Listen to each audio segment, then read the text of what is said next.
Welcome to our channel. Today we how to log into ScienceDirect, read scientific papers online step by step clearly. Open your preferred web browser. Type in the URL www.sciencedirect.com and press enter. Wait for the ScienceDirect homepage to fully load. Locate the Sign In button in the upper right corner of the page. Click on the Sign In button. A new window will appear prompting you for your credentials. Enter your registered email address in the designated field. Next, input your password in the password field. If you want the website to remember your login details, check the Remember Me box. Once you've filled in your information, click on the Sign In button at the bottom of the window.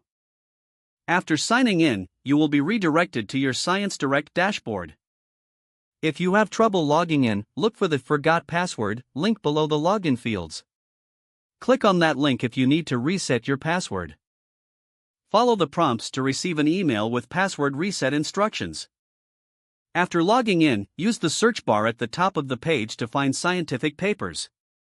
Enter keywords related to your research topic in the search bar and press enter.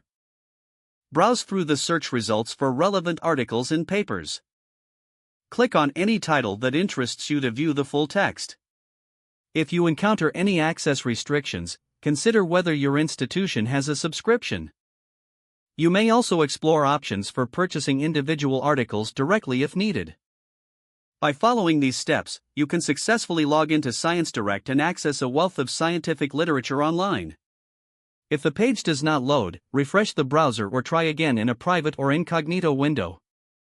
Make sure you are using the correct email address, then retype it carefully to avoid small typos.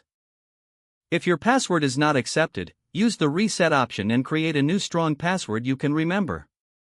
Check your spam folder for verification or security emails, then complete any requested confirmation steps. Enable two-factor authentication if available to improve account security and reduce unauthorized access risk. After signing in, review your profile details so your contact information and settings are accurate and current. If you see an error message, note it down and try again after restarting your device and internet connection. Don't forget to like this video and subscribe to our channel for more step-by-step tech guides.